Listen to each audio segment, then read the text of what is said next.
Going live, send tweet.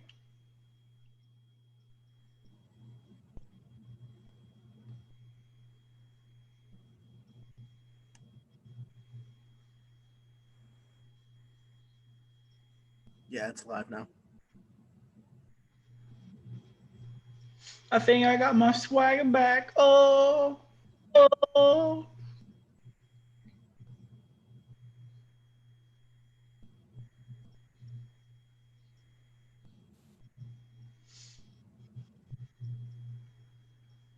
Okay.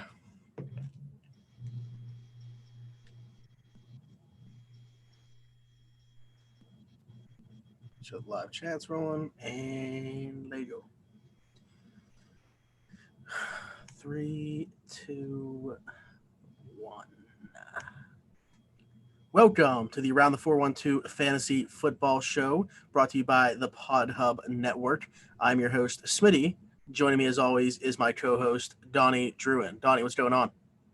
Oh, yeah. Not too bad. Both of us shaved from the last episode. Actually, I went all in. You kept the beard. Yeah, I can't go baby face or even like just the mustache. It's not a good look for me. Some people can pull it off. I'm not one of those guys.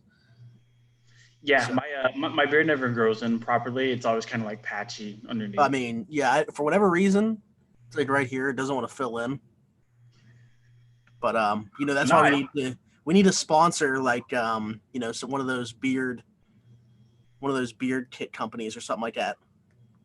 yeah, like hair club for men, but the hair's like on your neck. Something, yeah.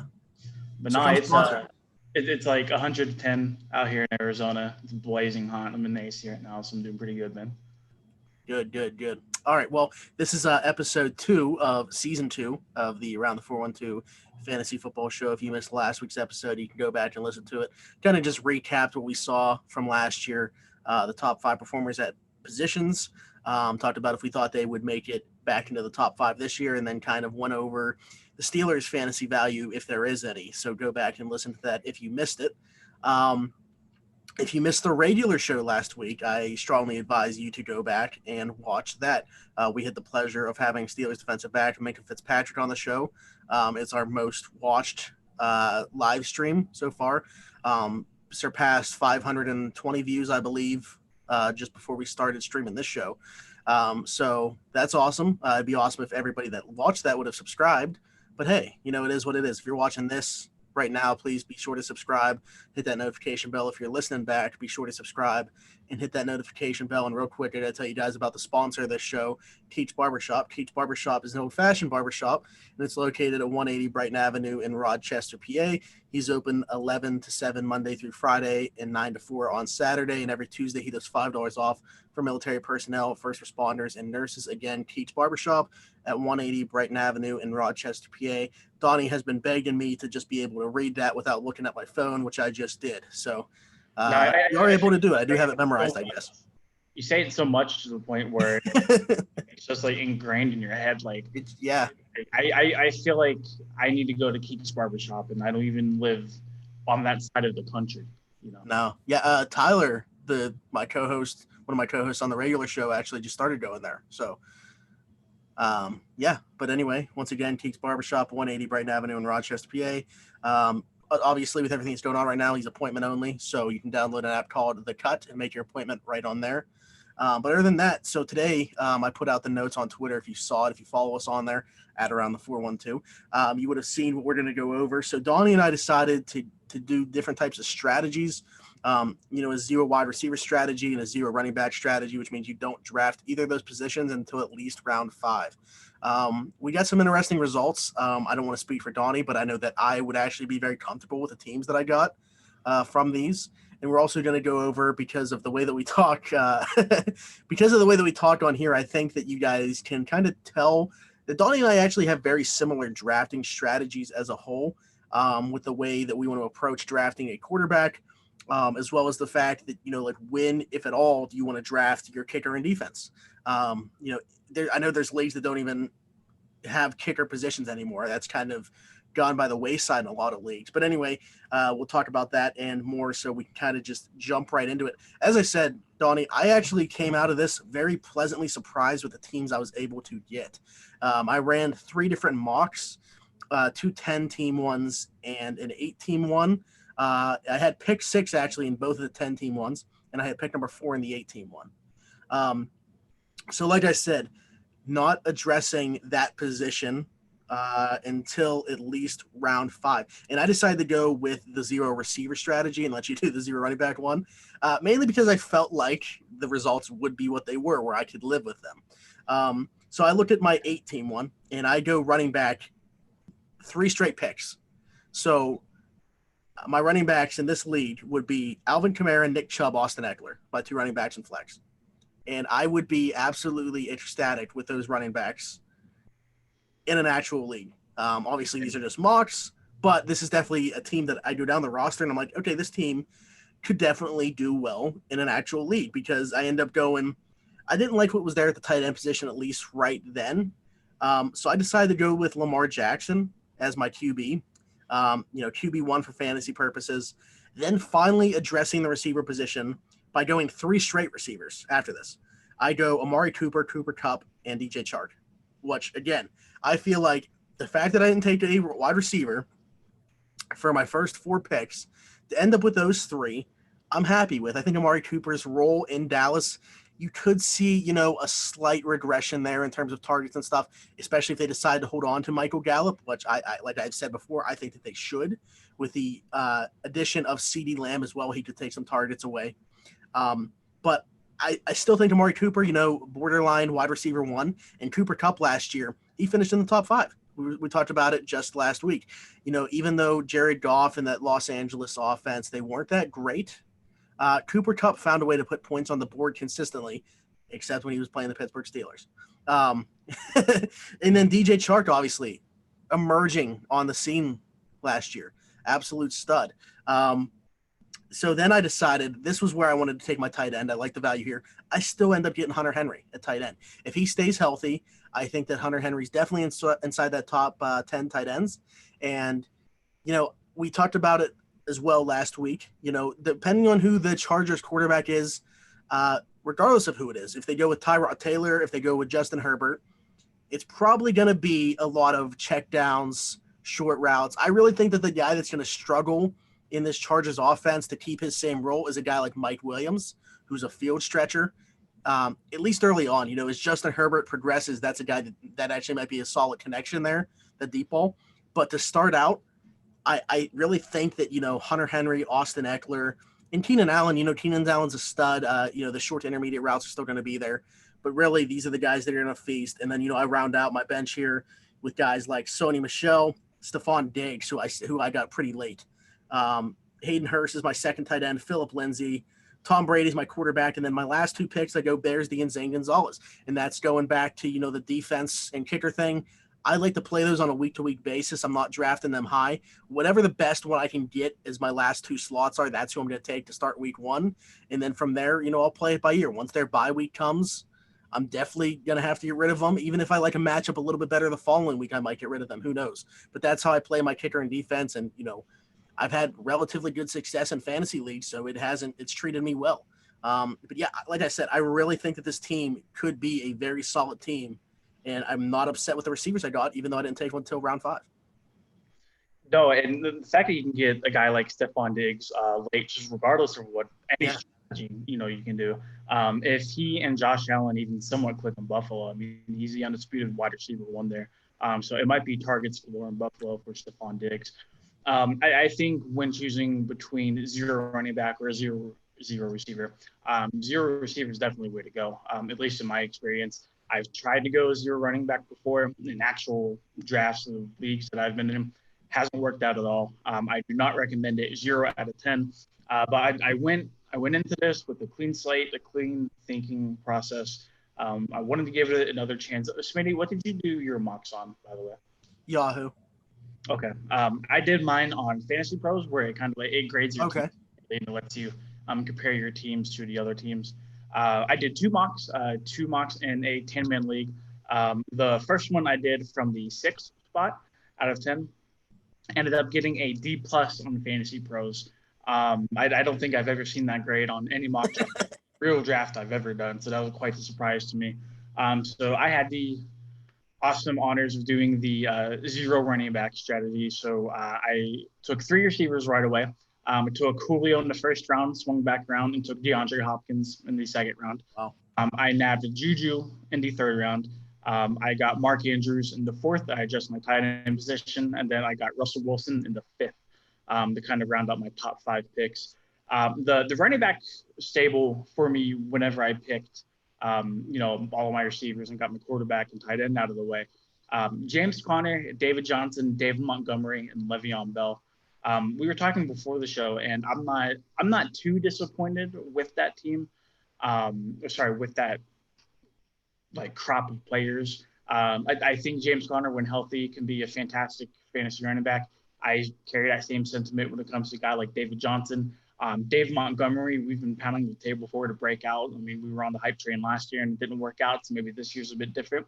And then Le'Veon Bell, we know he's one of the most talented running backs in the league, but it's just a matter of him actually getting those touches, getting the blocking up front in order for him to have that success. So I went with Le'Veon Bell after that. My other RB2 spot was filled by Kareem Hunt down later in the draft. And then for my bench, I had AJ Green, J.K. Dobbins, Tevin Coleman, Tariq Cohen, Big Ben is my backup to Russell Wilson, and then CD Lamb in the last round. And then I'm right there with you. I stream defenses and kickers every week. Absolutely not worth the high draft pick at all. When you could just go and play specifically those 2 positions based off of matchups alone. And, defenses and kickers, they're not consistent, like a receiver or a running back or maybe even a quarterback. They're going to have 30-point weeks, and then the next week they can very well drop down and have yourself a 4-point week. You never know with them. I feel like those 2 are the most matchup-dependent positions in fantasy football. So, I'm right there with you. I stream both of those every week, and I do not advise people taking them super high in drafts. The second mock I did, got a C- on Fantasy Pro, so a little bit better. Not quite getting the job done when it comes to striving for fantasy excellence like we do here on the Around the 412 Fantasy Show. I drafted from the 3 spot here, and I ended up taking a quarterback early, which kind of goes against my philosophies, and we'll talk about that a little bit later. I took Michael Thomas at 3, which kind of hurt with all the running back talent available, in the mocks. Mm-hmm. But Thomas is a stud when it comes to putting up points. My lineup ended up being Patrick Mahomes, quarterback. I took him in the 3rd round. Dave Montgomery and Darius Geis as my RB1 and RB2. Not a great time there. Michael Thomas, I alluded to already. Allen Robinson, Evan Ingram, and Calvin Ridley kind of round up my starting field positions there. And then on the bench, I had Tyler Lockett, Tyler Boyd, Hayden Hurst, Aaron Rodgers, and J.K. Dobbins, and Tony Pollard.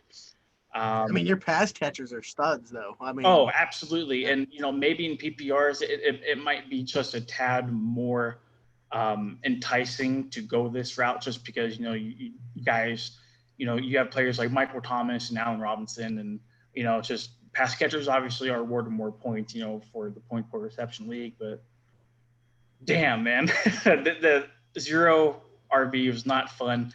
The running backs available whenever I was actually allowed to go through and start taking running backs were David Montgomery, Devin Singletary, Kareem Hunt, and DeAndre Swift. Not recommended. Not recommended for 8, not recommended for 10. I would be even a little disappointed if I were in a 12-man league. Those are my options. So I think when it comes to the different strategies, I would much prefer 0 receiver just because I feel like the crop of talent compared position by position, I feel like receiver is just so much deeper. They are, yeah, and especially too. Whether it be, I was gonna say, if you got the teams that I got and it's a standard league, you might be one of the best teams in the league. Like, let alone, I feel like half point PPR and PPR, you can still do just as fine as well. But if you're playing in a non PPR, you can definitely go the 0 wide receiver route, as evidenced by, I'll tell you about my other 2 teams that I drafted as well. That was the 8-team one that I told you about before. I feel like that was actually somehow, that might be my worst one of them, honestly, like overall. So I also, you said you had pick 6. I had pick 6 in both of these. They're both 10-team. I go Nick Chubb to start out.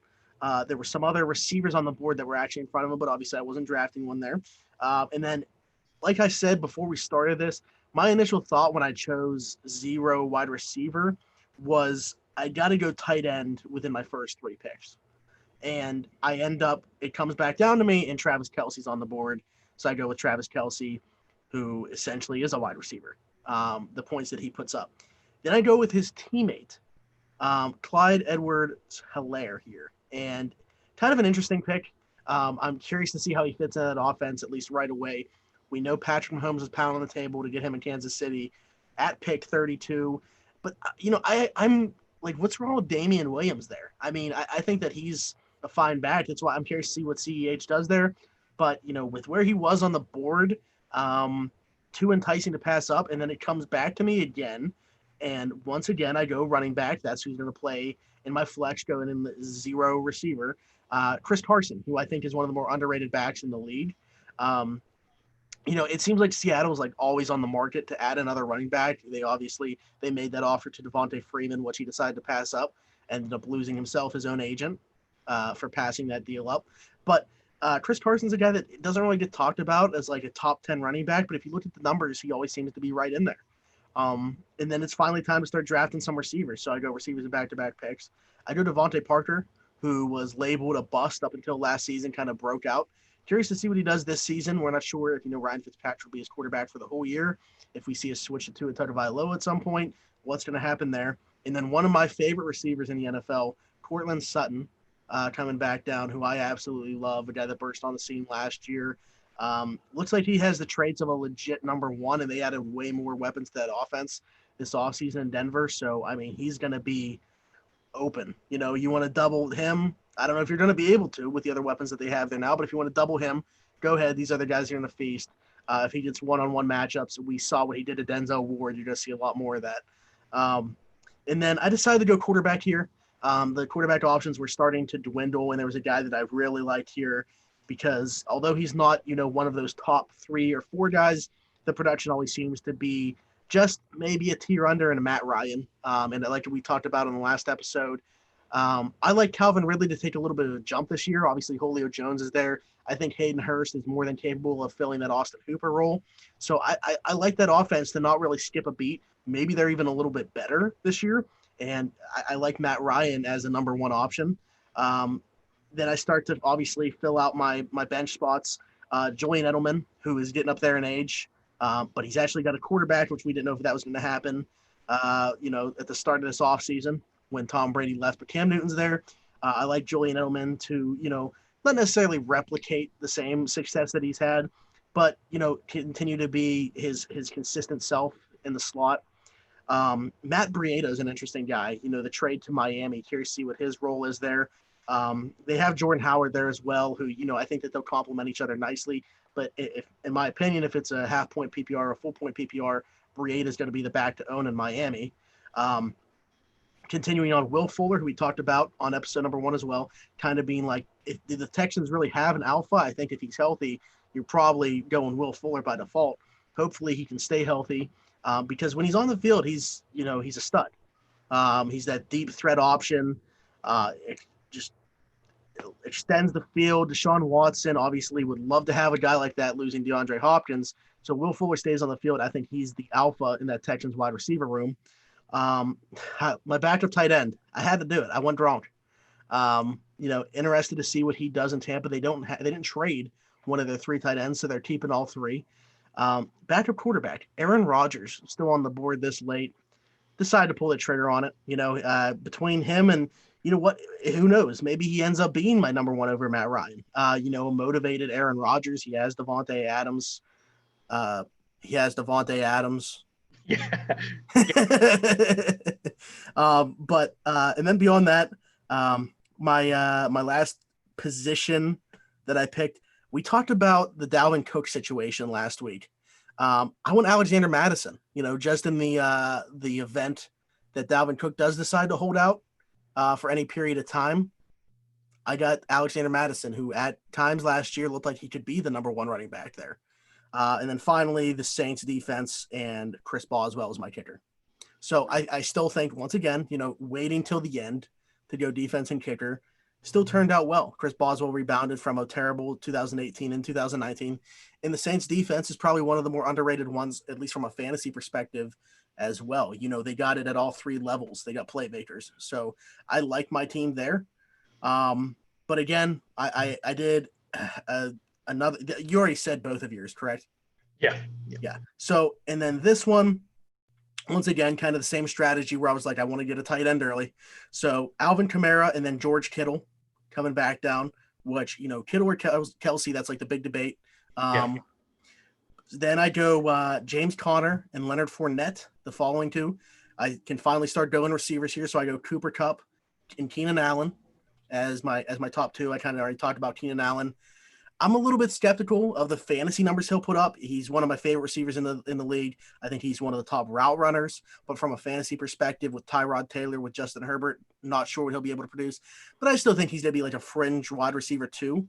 And then beyond that, I go to Deshaun Watson as my quarterback. Deontay Johnson, absolute stud, as my third receiver. Jordan Howard, who I'd mentioned earlier, as I think he'll be the power back in that Miami offense. I think he should vulture a lot of touchdowns away from Breida, but Breida be the PPR back to own. Jonnu Smith, once again, I keep referencing episode 1, but this is another guy that we brought up on episode 1. So go back and listen to it.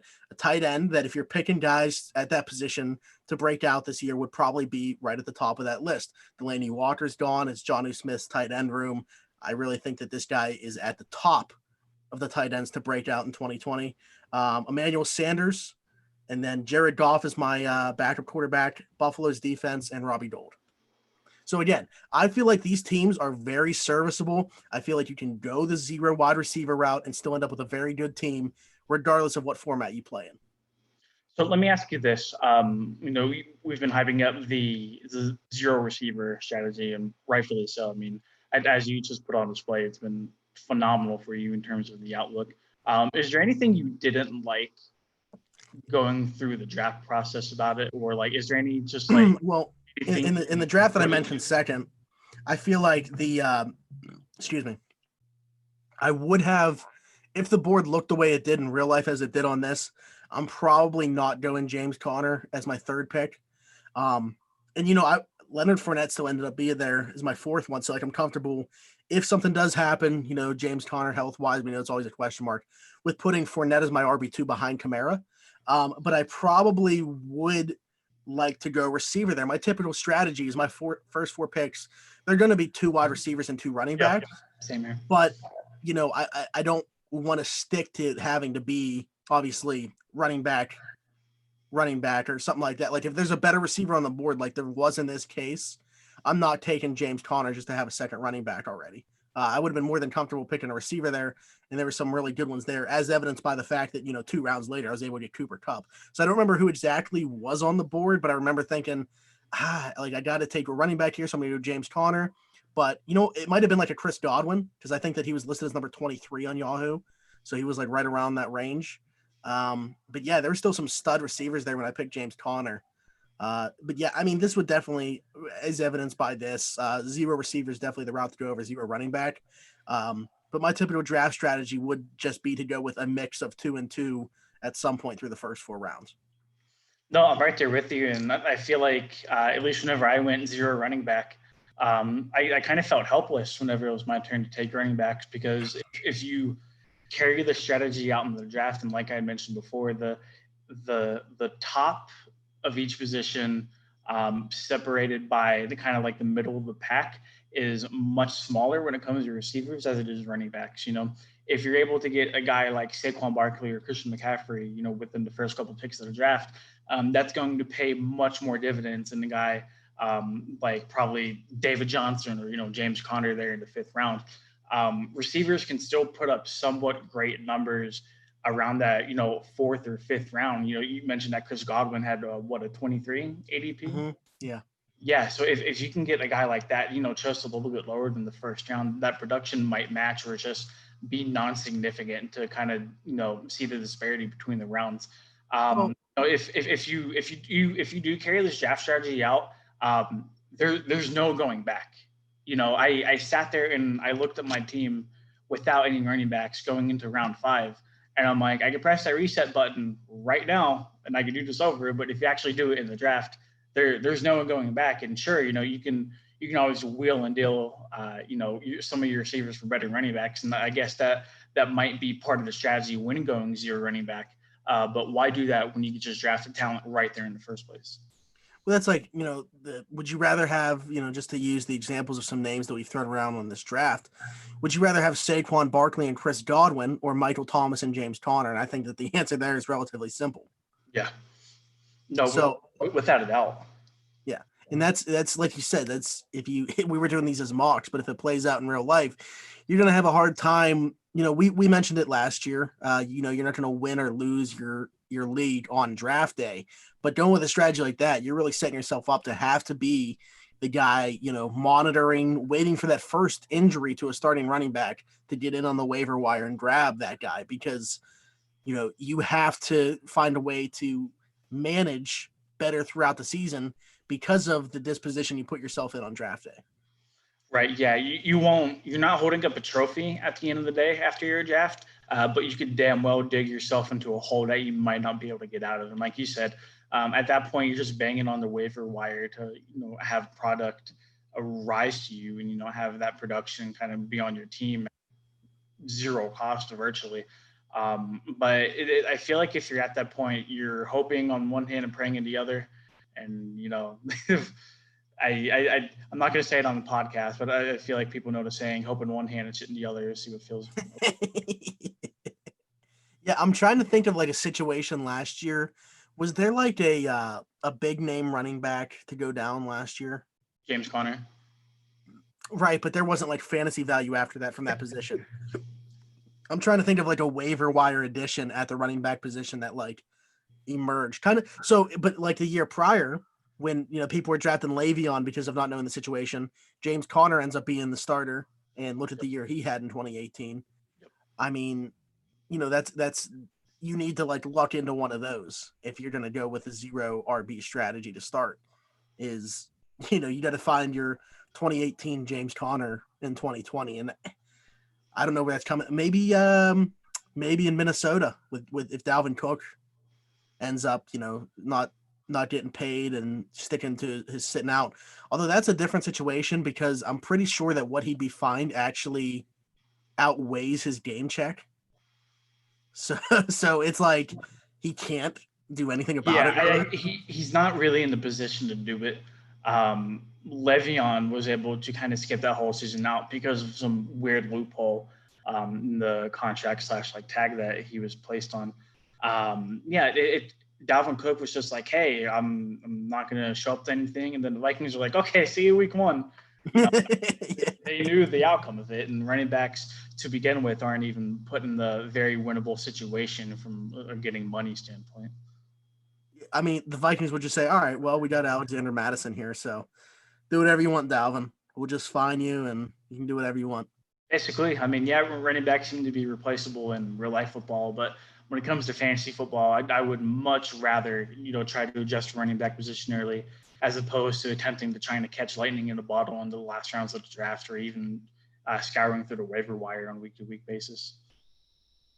The only thing I could see, and I think it's especially with like the difference in this offseason and stuff, what if, for example, Leonard Fournette ended up getting moved at some point, like right before the season started?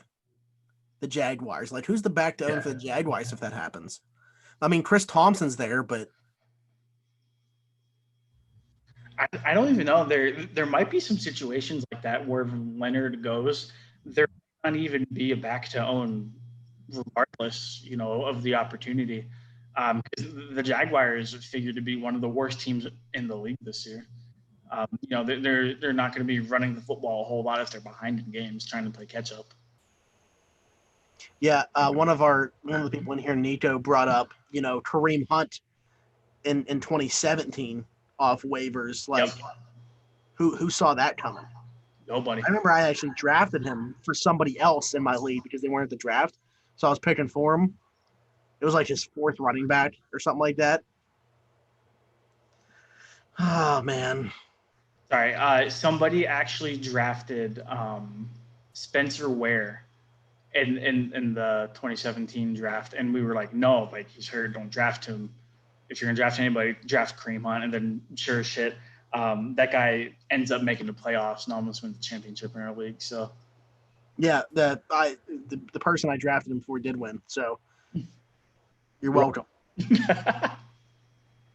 No, okay. So getting back to this whole thing, as we mentioned, if you were going to go with one of these two strategies, it's got to be the zero receiver, and it's whether that's standard leagues or PPR, half point or full point.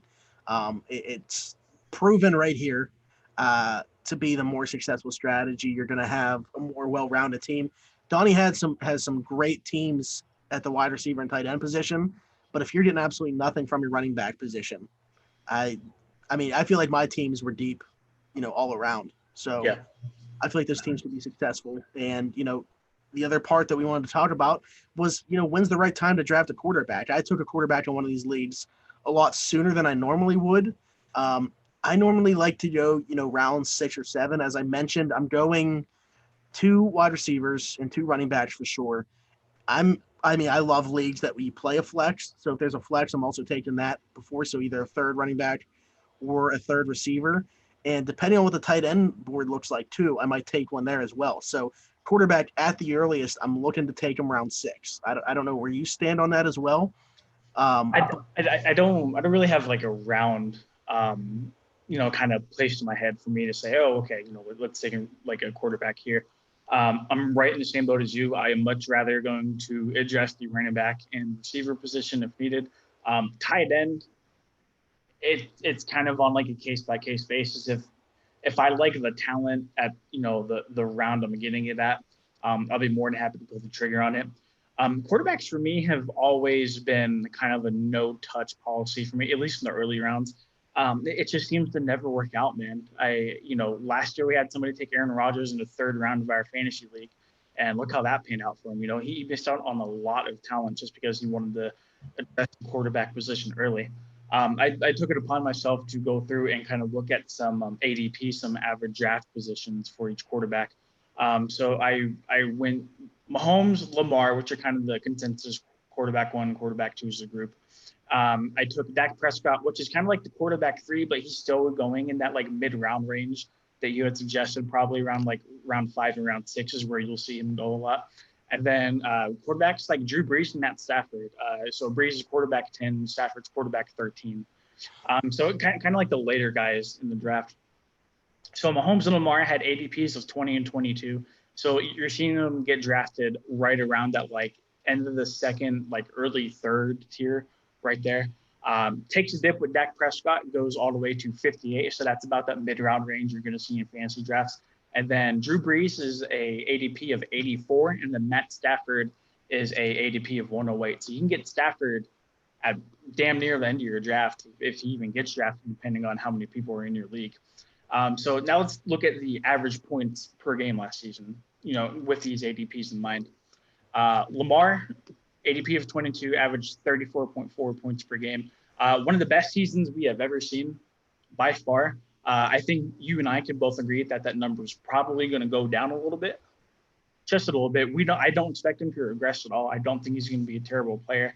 But statistically speaking, I'm not sure if that can be replicated, a carbon copy of 2019. So I would suggest that to go down a little bit. Let's look at Mahomes last year, 26.4 points per game. Okay. So Mahomes has an ADP of 20. He averaged 26 points per game last year. Let's look at a guy like Matthew Stafford, who averaged 27 points per game last year and has an ADP of about 9 rounds lower than Patrick Mahomes. Yeah. The quarterback play and the quarterback separation between QB1 and QB2 and QB8 and QB13, not very much at all. It's not like that when it comes to running back. It's not like that when it comes to receiver. So whenever I see a guy like Drew Brees, who averaged 27 points per game, and Lamar, who averaged 34 points per game, that's 7 points granted, but you can get Drew Brees 7 rounds later than Lamar, And I'm sure you can find ways to make up that 7-point differential somewhere else in that draft. Yeah, and that's, I mean, someone's going to take Lamar probably within the first 2 rounds. Someone very well to take Pat Mahomes within the first 2 rounds and most of the drafts that you're in. But I would advise against that person being you because, as Donnie just mentioned, the separation, especially like after those two, you go and get your stud running back and receiver in those first 2 rounds. And then you get, a guy, Dak Prescott. As we mentioned, the Dallas offense is going to be phenomenal this year. You can say whatever you want about, his real life value or whatever it is. The weapons that he has on that offense and the numbers that he's already put up in that offense, we saw it last year. It's phenomenal. I mean, that is a quarterback you can win a fantasy championship with. Matt Ryan's another guy. I like Matt Stafford, as you just mentioned. If you're talking late, he could probably be your QB2. Maybe you go the route where you get 2 guys that are like fringe QB1s and you like alternate them each week. Yeah. Or something like that. That's another strategy that you could go. But man, so we have an Eagles fan in here actually. What do you think about Carson Wentz this year? Carson Wentz has always been like a really good quarterback in my mind. It's just a matter of him staying healthy. But whenever he's healthy, he's a phenomenal quarterback. Fantasy wise, I mean, shit, they got Jalen Rager. Nelson Aguilar is still there, right? Zach Ertz and Dallas Goedert. Nelson Aguilar's in Vegas, actually, Raiders. That's right. Yeah, no, you're absolutely right. I mean, Dallas Goedert and Zach Ertz provide. So that's where their fantasy value comes, is the tight end. Yeah. And it, like Wentz, he extends plays with his legs. He's pretty good at picking up points running on the ground. That's not like a name that sticks out to me when it comes to fantasy. I would be more than happy to have a guy like Carson Wentz on my team. If I also have kind of like average quarterback too, kind of like a guy like Matt Ryan or even like a Matt Stafford, like you'd pointed out, I would have no problem playing matchups based off of those 2 quarterbacks. Yeah, and Carson Wentz 4,000 yards last year, even though a receiver didn't have over 500. That's one of my favorite stats in NFL history, and it just happened last year. Jalen Rager, like I said, a guy that, without the offseason, is a guy that he's still, like, as soon as he steps on that football field, he's a home run hitter. Get him the ball, get him in space, and he could take it to the end zone every single time. The problem is going to be, the hands. That's obviously been an issue. And that's, Philly notorious for that. They chase the speed. Hopefully this time it works out for them, but I think he's an instant contributor in the way that you knew that he would be. I don't think it's going to take too much time for him to get into that playbook to find his role. Nico, who I'm talking about, also mentioned that they brought in Marquise Goodwin, traded for him as well. Does he one of the fastest receivers in the league.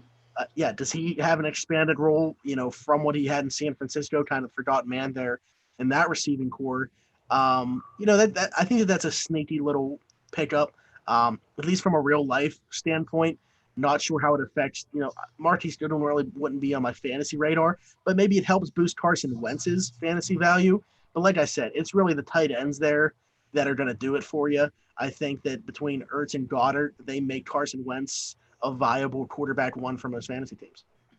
No, so yeah, we have Ertz and then Goddard as tight end 1 and kind of tight end 1A and 1B. When healthy, they have a receiving core: Deshaun Jackson, Jalen Rager, Alshon Jeffrey, and Marquise Goodwin. That's right. They held. There was a lot of trade talks with Alshon. He's been banged up a lot of the last 2 seasons, but yeah, he still is there for right now. So that's not a terrible receiving core at all. No, for fantasy purposes and real life purposes. They also have JJ Arcega-Whiteside, which, he was kind of a little hyped going into his first couple of years of the season, but he can always be something. He's still an athletic body that's in that receiving depth chart. I think with him, I still like him. I think maybe he wasn't ready for the role that he was asked to take on last year.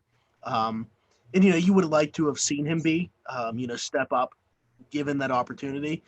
But he was a guy that came in expected to be like the 4th fiddle of the passing game at best. And he was kind of put into a position where, hey, we need you to be our leading receiver. So, and it just didn't happen. But I still think that he'll find his niche in the NFL and be a decent option for them. And, like I said, these guys don't know how much fantasy value they will all bring individually, but I think that together they help Carson Wentz be, somewhere around in the top 12 QBs. So I would be more than comfortable if Carson Wentz was my, one of the two QBs on my roster. And then, like you said, maybe you did a guy later, like a Matthew Stafford, and you'd go matchup based or something like that. But yeah, I don't think that that's a bad route to go at all either. I wanted to bring up Carson Wentz for our boy Nito here. Yeah, I'm trying to find Wentz's ADP right now. I'm having a little bit of trouble finding it, but no, I feel like I would much rather kind of foster that strategy we just talked about with taking almost two quarterbacks back to back that are in similar, stratospheres, I guess you could say. I mean, last year I had a draft where I took Andrew Luck first and I took Lamar Jackson the round after that. And, Andrew Luck retired 30 minutes later. I was shitting bricks, but thankfully the day for me. I was at a concert when Andrew Luck retired. I just remember thinking that just didn't happen. Like, I thought I just had a little bit too much to drink and I was seeing things. So Carson Wentz has a consensus ADP of 90. So in a 10-man league, you're looking at about like end of the 9th round, early 10th round, which is not bad at all if you look at his upside. What other quarterbacks are going around that range? Is that kind of like the Matt Ryan range, or is that? So Breeze is ahead of him at quarterback 10 because Wentz was QB 11. Yeah, he's a consensus QB 12, but on Yahoo's number 11. Stafford was 13. His Wentz's best ADP is at number 43, and then his worst is at 150. So people have Wentz all over the place heading into 2020. Interesting. Yeah, I mean, for me personally, I like the fact that he'd be around, around 9, 10, because I'd feel more than comfortable taking him there and being able to address running backs and receivers earlier. I mean, if you're taking him there, you're filling out pretty much the rest of your line. I mean, you're definitely going 3 running backs. You might be going 3 receivers, tight end. I mean, the possibilities are endless if you can talk about not taking a quarterback till round 9 or 10, and that still get Carson Wentz. Yeah, so Aaron Rodgers is QB 10, and then Tom Brady is QB 11. So those two are right in front of Carson Wentz. And then guys like Matthew Stafford and Baker Mayfield are going to be right behind Carson Wentz, QB 13. And then, actually, no, I lied. As Baker Mayfield is QB 20. QB 12. QB 12 is going to be, I can find it. Yeah, sorry, these are all out of order. Daniel Jones is right up there too. That's super weird. I guess because of what he adds on the ground. I don't know. He's a decent athlete. No, for sure. Sorry, I was looking at the Yahoo ranks. Yeah, so Carson Wentz is going to be right in front of Matthew Stafford and Baker Mayfield heading into 2020. Okay. You know what? I mean, even Baker Mayfield. If you already have another quarterback on your roster, like that's probably a guy worth taking a flyer on in that offense with the weapons he has. And like we talked about week 1, ringing the bell for week 1 references, he has elite talent everywhere, man. It's just a matter of them putting together the pieces of the puzzle. And that's what you're banking on. And, I kind of like Baker's upside if he's being drafted that late with the talent already around him. Whether or not he wins actual football games in Cleveland is going to be remain to be seen. But the fact that the offensive production can still be there regardless, thanks to the talent at each position around him, I would not mind dipping my eggs into that basket. Yeah, so, as opposed to Wentz and Matthew Stafford, if you got Baker Mayfield, Matthew Stafford, I'm, equally as comfortable with that, I feel like. Matthew Stafford, the question is the back, because he's coming off a back injury. But, he's got Kenny Golladay and Marvin Jones Jr. there and a second-year T.J. Hawkinson, who you would expect to take a leap. Carry on catching balls out the backfield. Yeah. DeAndre Swift and Kerryon Johnson out of the backfield. I don't think that Detroit's offense is going to be that bad so long as Matthew Stafford is able to step in and be the same Matthew Stafford. Look, I get the appeal of having a guy like Lamar or Patrick Mahomes in the fantasy team. They put up points every week. I get it. It's super fun watching them play. It's fun to say you have said quarterbacks on your team. But fantasy football is the only game of football played on paper where it's solely based off of numbers. And if you can get production similar to theirs later on throughout the draft, if you can kind of build a more even team, like we talked about earlier, whenever it came to what draft strategy we would do, we kind of said, hey, this is better, but the best thing to do is kind of build your team evenly throughout. I just feel like taking a quarterback that early, it's not worth it. Well, like we were talking about, like with the would you rather that we did earlier with a running back and receiver. Just okay, so would you rather have Lamar Jackson and a David Montgomery? Once again, we both like David Montgomery, nothing against him.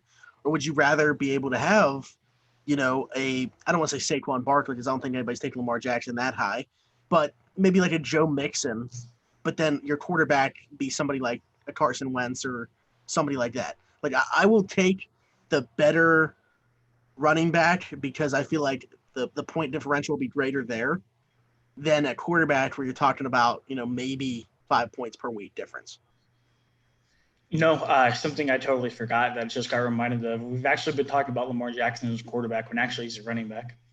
Yeah, you can't draft him as one, though. Weird, yep. Okay, so last thing would be, I touched on it as well, the kickers and defenses thing. And we talked about it a little bit last year doing the show that for us, it's just not worth drafting. There's leagues where kickers aren't even being drafted as a position anymore. There's a reason for that. It's such a crapshoot week in and week out where it's not even part of like a fantasy strategy. It's just rolling the dice every week. And like you're starting to see more and more leagues, like you talked about, get rid of it because of that reason.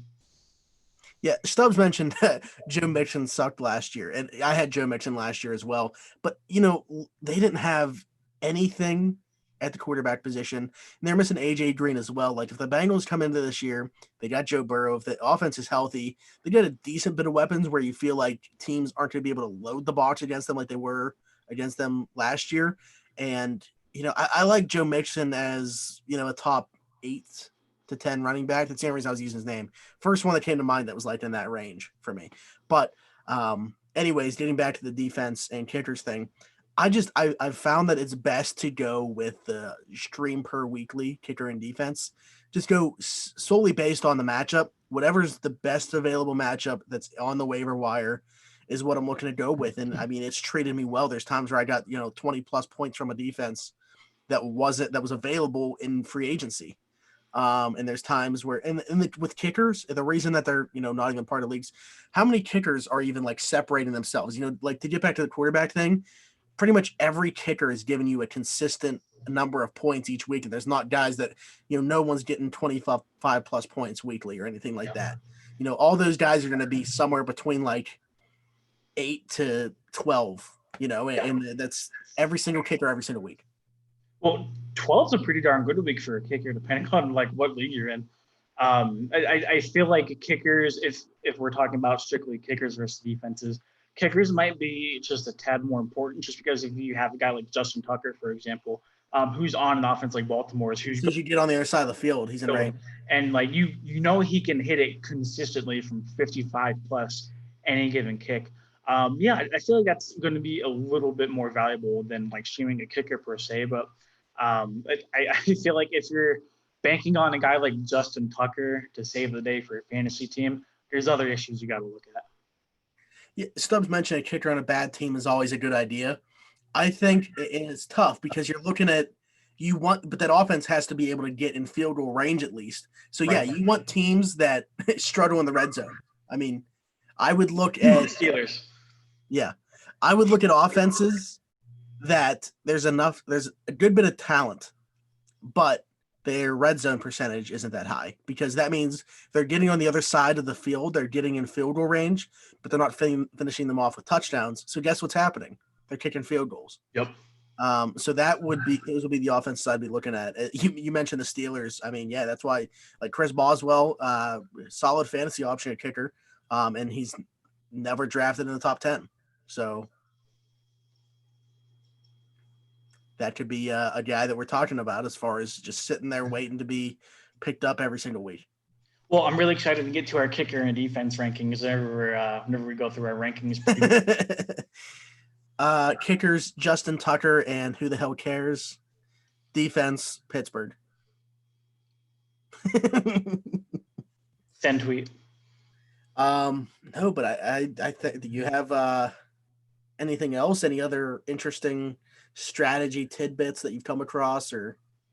I would say don't do zero running back at all. Do not recommend it. It's a terrible time. I've done it in real life. Didn't work out for me. I hated myself doing it in mock drafts, which it's not worth it. Best way to build your team is to do it evenly. Take talent where talent is there. Also, I did bring up ADP. It's kind of like a measuring stick for quarterbacks. Don't always use ADP whenever you're drafting. If you really like somebody, even if it's quarterback, go and get them. Your job is to put together the most consistent, high ceiling fantasy team possible. So if you value somebody and you feel like they're not going to be there the next round, take them. Facts. Yeah. I mean, everybody has their own strategy. This is just, we found that these have been the strategies that have best worked for us. It's also, dependent on who you're in a league with. You might be able, maybe you're the smartest guy in your league and you're just in a league that guys are taking it mainly for fun. And, they're all going to go quarterback early and you can make out with an incredible roster. Maybe nobody's taking quarterbacks early and you could get, that everybody realizes the same thing and you are getting a Lamar Jackson like round 5 or 6, and that's great value there. Who knows? It's dependent on the people that you're in a league with. So along with having your own strategy, I would say know who you're playing against as well. Oh, absolutely. Yeah. Haley's dad, I help him with this fantasy draft every year, and he plays with a bunch of people who aren't necessarily as connected as they should be per se. And I watched Jimmy Garoppolo go round 1 in a 10-man league. And good Lord. Yeah, we that was the first 100 out of 100 draft I've ever seen on Fantasy Pros after we got done.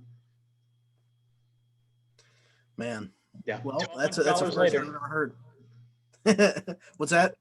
It's $1,200 later. Wow. Sheesh. Yep. That's a league to get in there. It is, yeah. I'll sell my spot if anybody wants to hit me up on Twitter. Yeah, we have we know that in a upcoming episode we are going to be doing a mock draft for you guys, so that will be interesting to see like what strategies people carry over that we're going to get in that. Other than that, stay on the lookout for what episode 3 will bring you. Donnie, do you have anything else? No, I don't. I thought it was going to be an interesting episode, kind of debating zero RB versus zero receiver. There wasn't much of a debate. We knew what it was.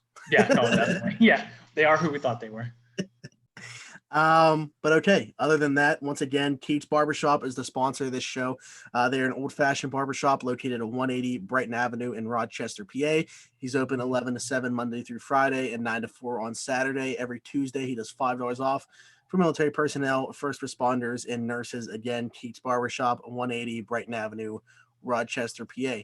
Other than that, like I said, stay on the lookout for what episode 3 will entail. Follow us on Twitter and Instagram at Around the 412. Follow Donnie's Instagram at Donnie Druin and mine at Z23Smithy. If you're watching this, you can see it right there. Be sure to be subscribed to the YouTube page. Hit the notification bell, whether you're listening back or watching this right now. Make sure you're doing that. We got YouTube videos every single week, and at least now with the fantasy show coming back, 2 live shows. So stay on the lookout for all the content, and we will talk to you guys next week. Bye-bye.